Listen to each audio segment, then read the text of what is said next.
Saudara-saudara dan anak-anak sekalian yang terkasih di dalam Tuhan Yesus Kristus, marilah kebaktian ini kita awali dengan pengakuan bahwa pertolongan kita adalah di dalam nama Tuhan, Pencipta langit dan bumi. Kasih karunia dari Tuhan kita Yesus Kristus menyertai saudara sekalian. Amin.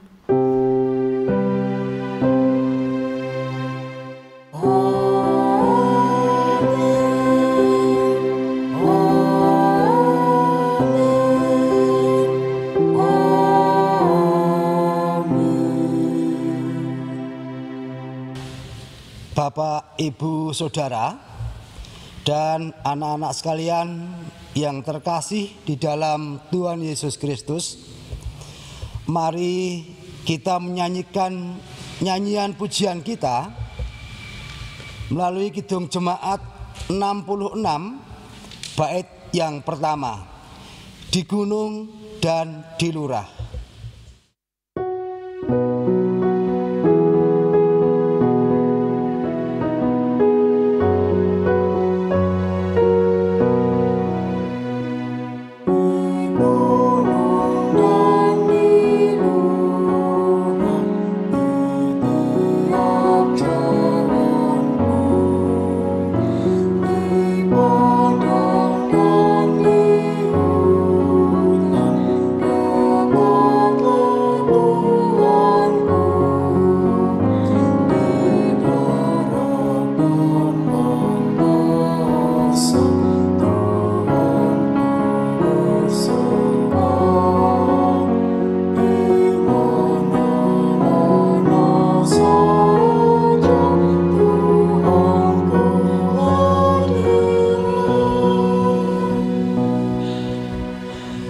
Bapak, Ibu, Saudara, dan anak-anak sekalian yang terkasih di dalam Tuhan Yesus Kristus, kita akan membaca Mazmur pujian dari kitab Mazmur 123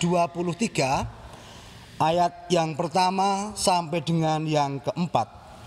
Demikian firman Tuhan. Berharap kepada anugerah Tuhan. Nyanyian Ziarah. Kepadamu aku melayangkan mataku, ya Engkau yang bersemayam di surga.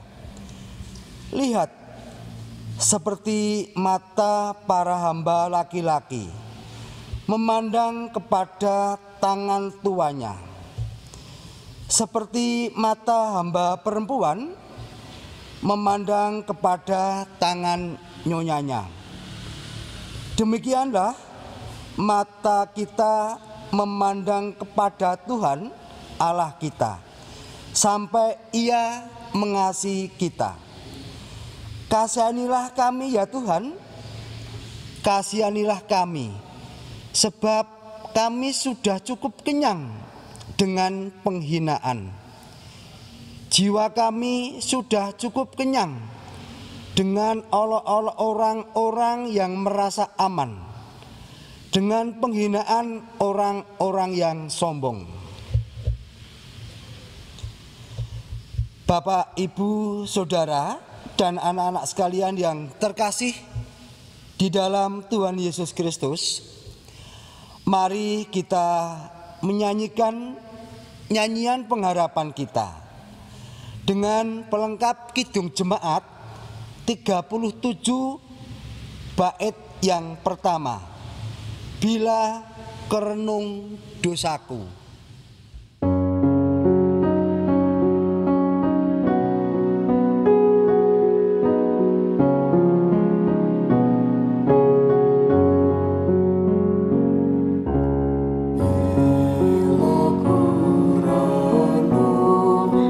Yang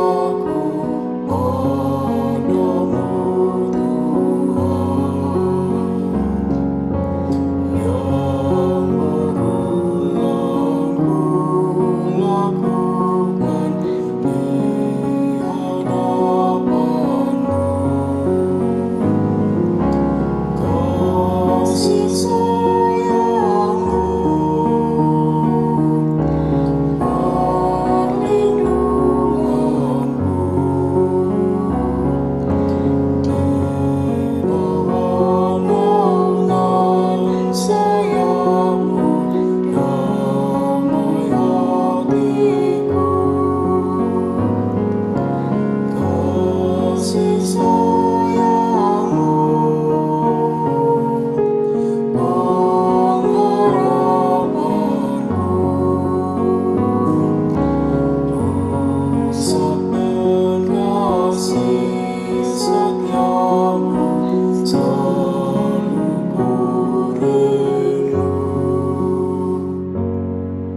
Saudara, mari kita bersama-sama merenungkan firman Tuhan.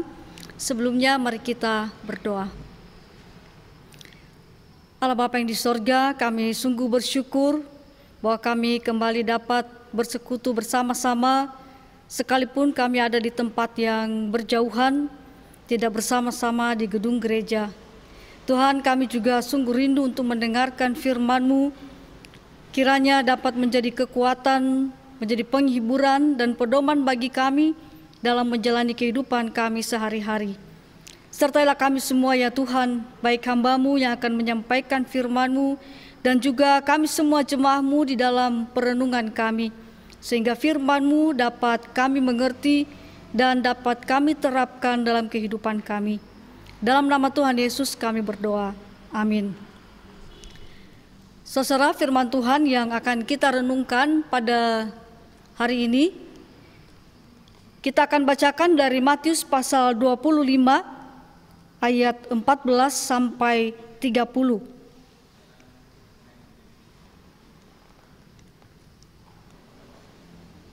Perumpamaan tentang talenta.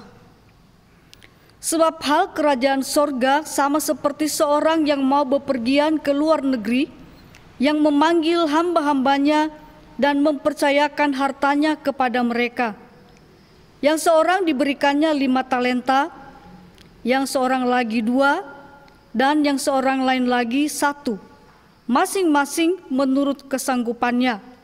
Lalu ia berangkat. Segera pergilah hamba yang menerima 5 talenta itu. Ia menjalankan uang itu lalu beroleh laba 5 talenta. Hamba yang menerima 2 talenta itu pun berbuat demikian juga dan berlaba 2 talenta. Tetapi hamba yang menerima 1 talenta itu pergi dan menggali lubang di dalam tanah, lalu menyembunyikan uang tuannya. Lama sesudah itu pulanglah tuan hamba-hamba itu, lalu mengadakan perhitungan dengan mereka. Hamba yang menerima 5 talenta itu datang dan ia membawa laba 5 talenta, katanya, "Tuan, 5 talenta Tuan percayakan kepadaku. Lihat, aku telah beroleh laba 5 talenta. Maka kata tuannya itu kepadanya, baik sekali perbuatanmu itu, hai hambaku yang baik dan setia. Engkau telah setia dalam perkara kecil. Aku akan memberikan kepadamu tanggung jawab dalam perkara yang besar. Masuklah dan turutlah dalam kebahagiaan tuanmu." Lalu datanglah hamba yang menerima 2 talenta itu, katanya, "Tuan, 2 talenta Tuan percayakan kepadaku. Lihat, aku telah beroleh laba 2 talenta. Maka kata tuannya itu kepadanya, baik sekali perbuatanmu itu, hai hambaku yang baik dan setia. Engkau telah setia memikul tanggung jawab dalam perkara yang kecil. Aku akan memberikan kepadamu tanggung jawab dalam perkara yang besar. Masuklah dan turutlah dalam kebahagiaan tuanmu." Kini datanglah juga hamba yang menerima 1 talenta itu dan berkata, "Tuan, aku tahu bahwa Tuan adalah manusia yang kejam, yang menuai di tempat di mana Tuan tidak menabur, dan yang memungut dari tempat di mana Tuan tidak menanam. Karena itu aku takut dan pergi menyembunyikan talenta Tuan itu di dalam tanah. Ini, terimalah kepunyaan Tuan." Maka jawab tuannya itu, "Hai kamu hamba yang jahat dan malas. Jadi kamu sudah tahu bahwa aku menuai di tempat di mana aku tidak menabur dan memungut dari tempat di mana aku tidak menanam. Karena itu sudahlah seharusnya uangku itu kau berikan kepada orang yang menjalankan uang, supaya sekembaliku aku menerimanya serta dengan bunganya. Sebab itu ambillah talenta itu daripadanya dan berikanlah kepada orang yang mempunyai 10 talenta itu. Karena setiap orang yang mempunyai, kepadanya akan diberi, sehingga ia berkelimpahan. Tetapi siapa yang tidak mempunyai, apapun juga yang ada padanya akan diambil daripadanya." dan campakkanlah hamba yang tidak berguna itu ke dalam kegelapan yang paling gelap. Di sanalah akan terdapat ratap dan kertak gigi. Saudara, sampai di situ pembacaan firman Tuhan. Berbahagialah kita yang mendengarkan firman Tuhan dan melakukannya dalam kehidupan kita sehari-hari. Haleluya.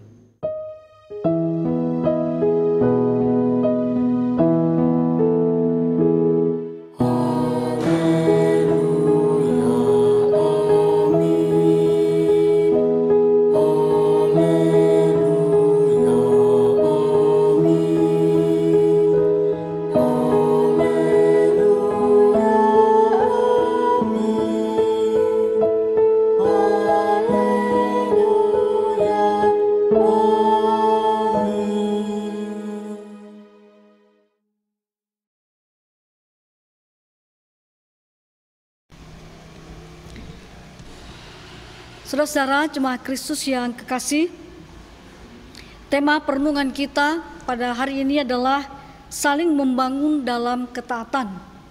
Jadi penekanannya adalah bagaimana kita membangun diri, tapi tidak selalu hanya sendiri, tapi juga bisa dengan bersama-sama.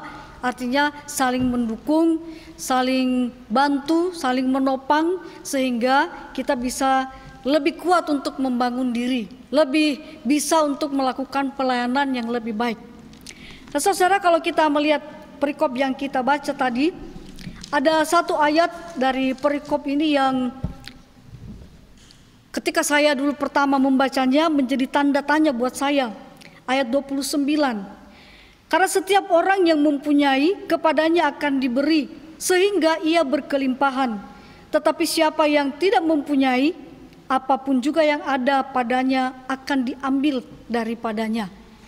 Dan saudara, yang menjadi pertanyaan buat saya adalah, mengapa orang yang sudah punya banyak justru masih diberi sehingga miliknya itu makin bertambah? Tapi orang yang punyanya sedikit masih diambil juga sehingga menjadi tidak punya apa-apa. Kalau kita bicara soal keadilan, maka kita mungkin mempertanyakan keadilannya di mana. Bukankah harusnya yang punya banyak membagi kepada yang punya sedikit, sehingga mereka bisa sama-sama punya cukup.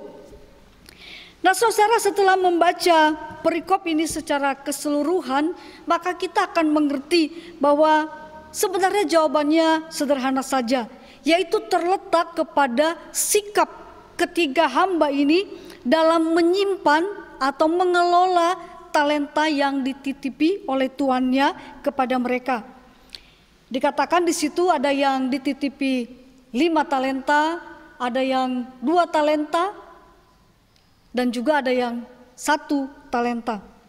Nah, mengapa berbeda-beda? Mungkin kita juga bertanya, di mana keadilannya? Kok beda? Kenapa tidak dibagi menjadi sama besar? Nah, kita bisa melihat itu di bagian terakhir dari ayat 15, bahwa mereka diberi masing-masing menurut kesanggupannya. Jadi saudara, sebenarnya justru si Tuhan ini sudah bijak dan sudah adil di dalam menitipi hartanya kepada hamba-hambanya. Dia mengenal hamba-hambanya, dia tahu kemampuan mereka. Dan tentu dia juga tahu bahwa yang diberi 1 talenta ini memang kemampuannya juga ya tidak terlalu bagus. Kita bisa lihat juga dari hasilnya bagaimana nanti hamba yang dititipi 1 talenta ini memang sangat payah. Ya, dia tidak bisa menghasilkan apa-apa dari talenta yang dititipin kepadanya. Bisa kita bilang juga dia seorang pemalas karena dia tidak melakukan apa-apa. Seandainya mungkin dia mau berusaha dan gagal, mungkin tuannya masih mau memaafkan. Ya, karena dia tahu bahwa ini hamba yang paling lemah. Tetapi setidaknya kalau sudah ada usaha, maka bisa jadi tuannya mau mendukung. Mungkin dimodali lagi, mungkin diajarin lagi. Kita juga tahu bahwa tidak semua orang yang berusaha akan langsung sukses. Ada banyak orang sukses juga yang mengalami sekali, 2 kali, bahkan beberapa kali kegagalan sebelum mereka menjadi sukses.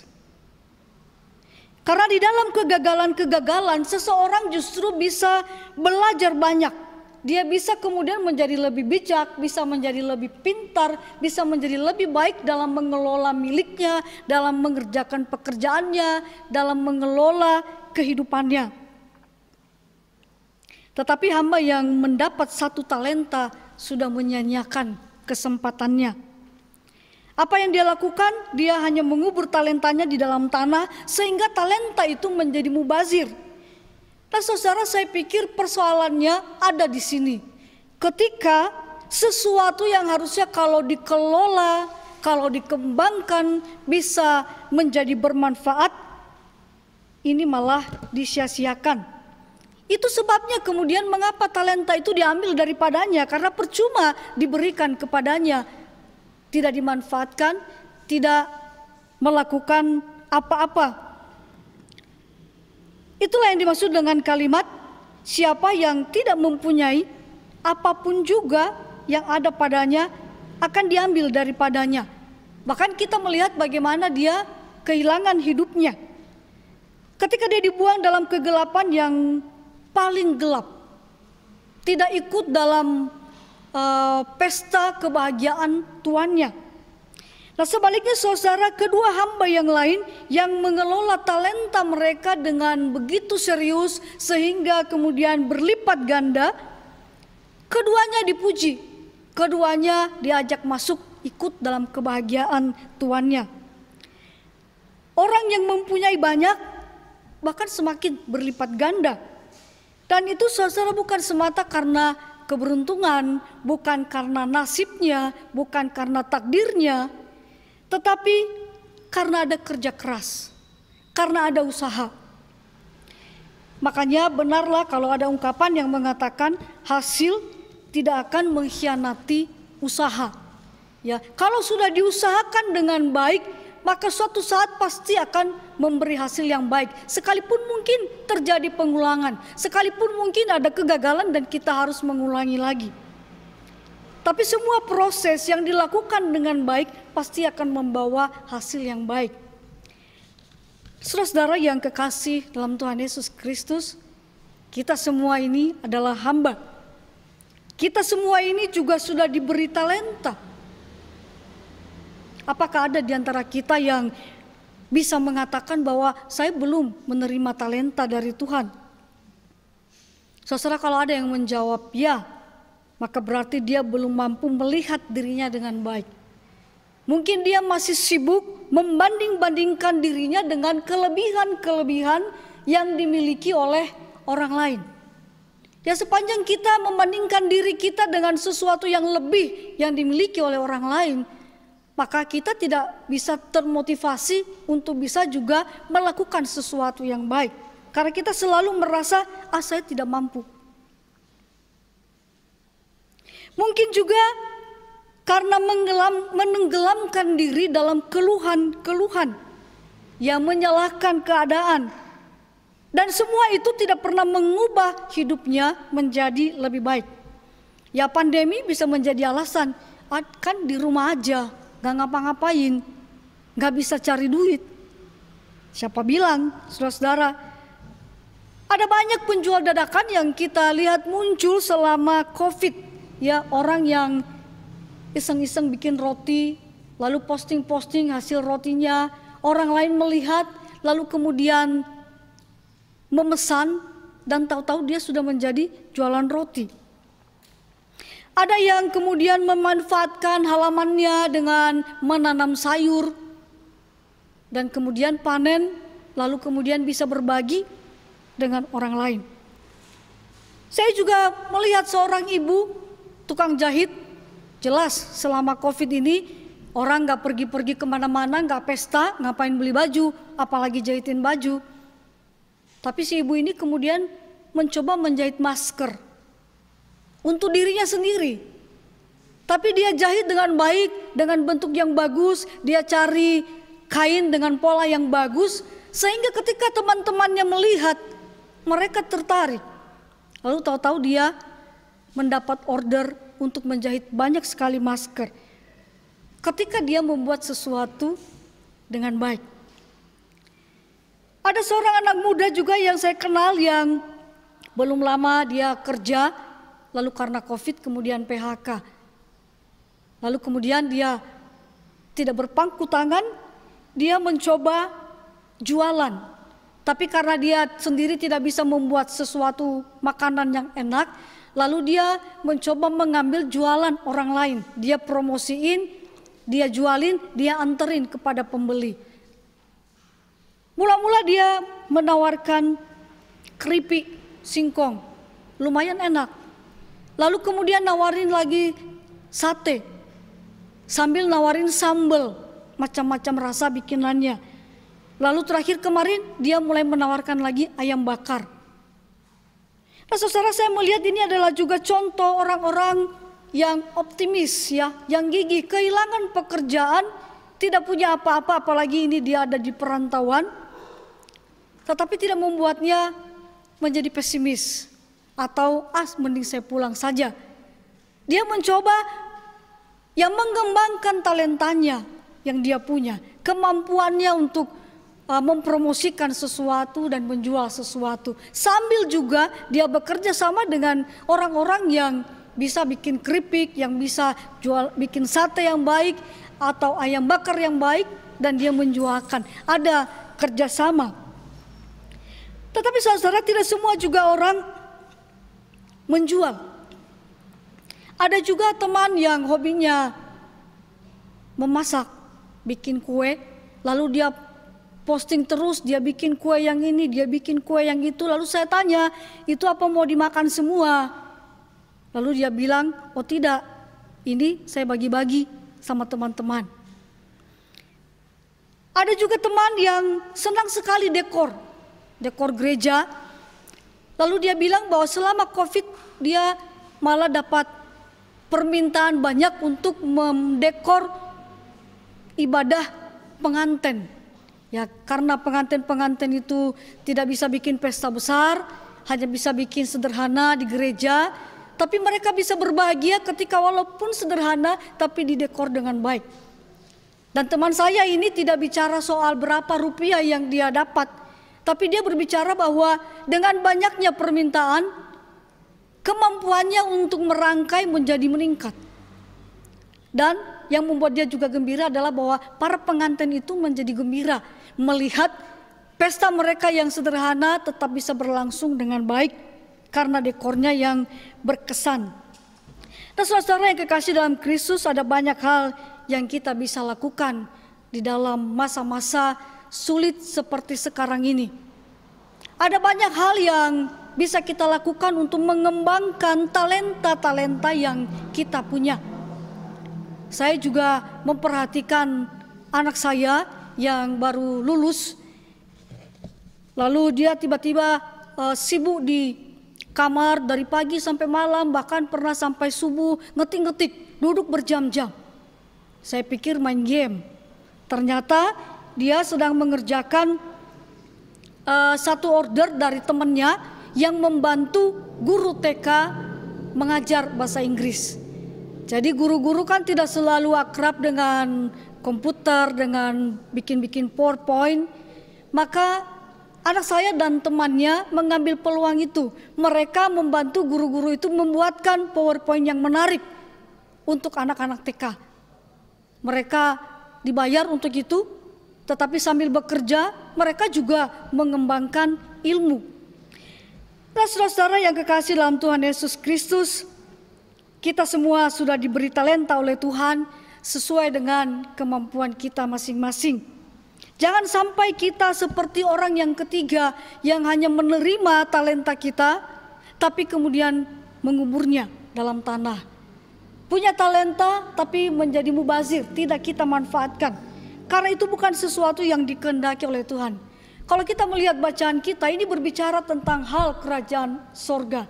Maka kehidupan dalam kerajaan sorga itu adalah ketika warganya semua tidak ada yang berpangku tangan, tetapi semua warganya mau bekerja keras, mau mengelola, mau mengembangkan talenta-talenta yang mereka miliki sehingga menjadi sesuatu yang bermanfaat.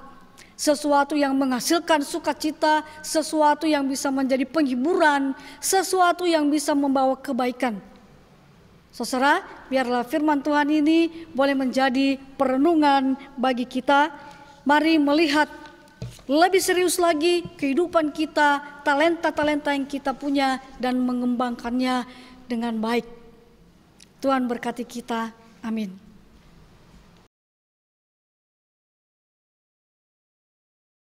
Bapak, Ibu, Saudara, dan anak-anak sekalian yang terkasih di dalam Tuhan Yesus Kristus, mari kita menyegarkan iman kita dengan bersama-sama mengucapkan pengakuan iman rasuli. Aku percaya kepada Allah, Bapa yang Maha Kuasa, Khalik langit dan bumi, dan kepada Yesus Kristus, anaknya yang tunggal Tuhan kita, yang dikandung dari Roh Kudus, lahir dari anak darah Maria, yang menderita di bawah pemerintahan Pontius Pilatus, disalibkan, mati dan dikuburkan, turun ke dalam kerajaan maut. Pada hari yang ketiga, bangkit pula dari antara orang mati, naik ke surga, duduk di sebelah kanan Allah Bapa yang Maha Kuasa, dan akan datang dari sana untuk menghakimi orang yang hidup dan yang mati. Aku percaya kepada Roh Kudus, gereja yang kudus dan am, persekutuan orang kudus, pengampunan dosa, kebangkitan daging, dan hidup yang kekal. Bapak, Ibu, Saudara, dan anak-anak sekalian yang terkasih di dalam Tuhan Yesus Kristus, anugerah Tuhan begitu besar. Berkat-Nya selalu mengalir dalam hidup kita. Mari kita mempersembahkan persembahan kita saat ini sebagai ucapan syukur kita kepada Tuhan. Baik persembahan mingguan, persembahan bulanan, juga persembahan lainnya.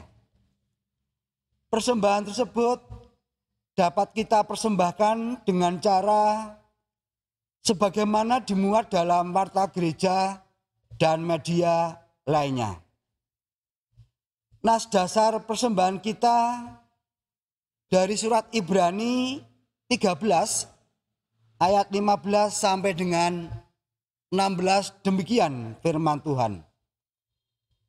Sebab itu marilah kita oleh Dia senantiasa mempersembahkan korban syukur kepada Allah, yaitu ucapan bibir yang memuliakan namanya. Dan janganlah kamu lupa berbuat baik dan memberi bantuan, sebab korban-korban yang demikianlah yang berkenan kepada Allah. Mari kita mempersembahkan dengan menyanyikan nyanyian syukur kita dari Kidung Jemaat 335, bait yang pertama dan yang ketiga. Manusia yang meluku.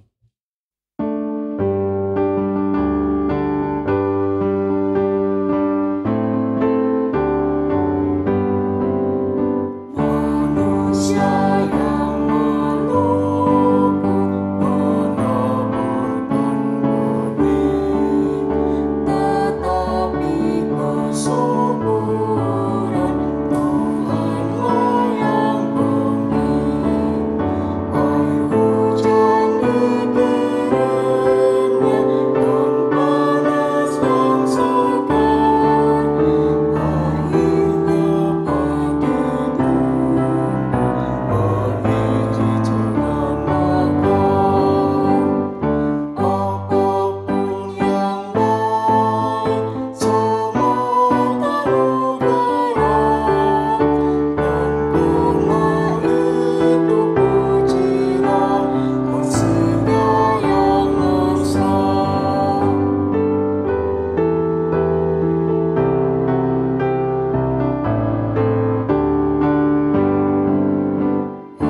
Bapak, Ibu, dan saudara serta anak-anak yang kekasih dalam Tuhan Yesus Kristus, mari kita satukan hati untuk menyampaikan doa-doa kita kepada Tuhan. Mari kita berdoa. Allah Bapa yang di sorga, yang kami sembah dalam Tuhan kami Yesus Kristus, kami sungguh mengucap syukur bahwa sekalipun di masa-masa pandemi ini, dengan berbagai macam keterbatasan dan kesulitan, kami tetap dapat bersama-sama memuji Tuhan, bersama-sama merenungkan firman Tuhan. Tolong kami juga ya Tuhan, dalam kehidupan kami masing-masing, agar dapat menerapkan firman-Mu dalam kehidupan kami, agar kami juga senantiasa dapat menjadi berkat yang menghadirkan sukacita, semangat, serta pengharapan bagi sekitar kami. Bapa yang di sorga, kami juga mau bersyukur untuk semua berkat-Mu yang tidak pernah berhenti bagi kehidupan kami. Karena itu kami juga memohon kiranya semua persembahan kami menjadi persembahan yang berkenan di hadapan Tuhan, yang juga dapat berguna bagi pekerjaan Tuhan. Kami juga mau berdoa ya Tuhan, bagi saudara-saudara kami yang saat ini mungkin tengah berjuang dalam berbagai penyakit. Tuhan, kami juga mohon berikan kepada mereka sukacita dan semangat, berikan juga kekuatan, berkati semua pengobatan yang mereka jalani sehingga mereka boleh menjadi sembuh dan kuat kembali. Kami berdoa bagi mereka yang memiliki banyak pergumulan-pergumulan saat ini, mungkin dalam pekerjaan, dalam studi, dalam usaha. Kiranya juga Tuhan senantiasa menolong, memberikan semangat, dan juga memberkati setiap usaha-usaha, setiap pekerjaan yang kami lakukan, sehingga juga kami boleh tetap tercukupi kebutuhannya. Kami berdoa ya Tuhan, bagi pemerintahan kami, bahkan pemerintahan di seluruh dunia yang terus berusaha mengupayakan untuk mengatasi pandemi ini. Biar Tuhan juga memberkati, sehingga juga kami boleh melewati pandemi ini, boleh kembali beraktivitas dengan baik, dan terlebih lagi dapat memasuki kehidupan yang lebih baik lagi. Bapa di sorga, kami juga mau menyerahkan seluruh kehidupan kami ke dalam tangan-Mu, dalam setiap kegiatan kami, setiap hari, dan juga semua kegiatan-kegiatan yang dilakukan di gereja. Kiranya Tuhan juga memberkati, sehingga iman kami boleh terus bertumbuh, dan kami juga boleh terus termotivasi untuk melayani Tuhan melalui sesama di sekitar kami. Inilah doa kami ya Bapa yang kami panjatkan dalam nama Tuhan kami Yesus Kristus. Kita bersama-sama menutup doa ini dengan mengucapkan doa Bapa kami. Bapa kami yang di sorga, dikuduskanlah nama-Mu, datanglah kerajaan-Mu, jadilah kehendak-Mu di bumi seperti di sorga.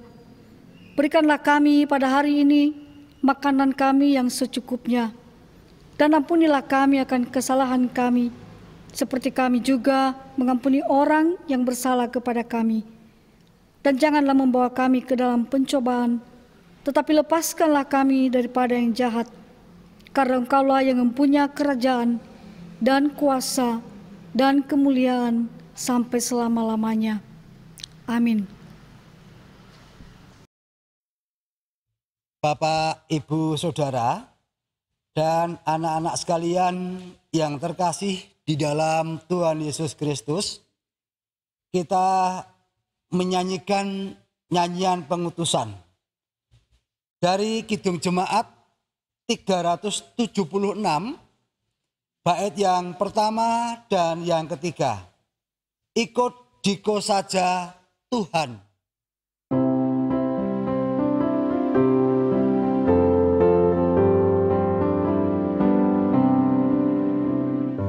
Ikut Diko saja Tuhan, jalan damai bagiku. Aku selamat dan sentosa hanya oleh darah-Mu. Aku ingin ikuti Kau dan mengabdi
Saudara-saudara dan anak-anak yang terkasih dalam Tuhan Yesus Kristus, marilah kita pulang dengan sukacita, melanjutkan kehidupan kita dengan bekerja, mengembangkan talenta-talenta kita. Terimalah berkat Tuhan. Tuhan memberkati engkau dan melindungi engkau. Tuhan menyinari engkau dengan wajah-Nya dan memberi engkau kasih karunia. Tuhan menghadapkan wajah-Nya kepadamu dan memberi engkau damai sejahtera. Amin.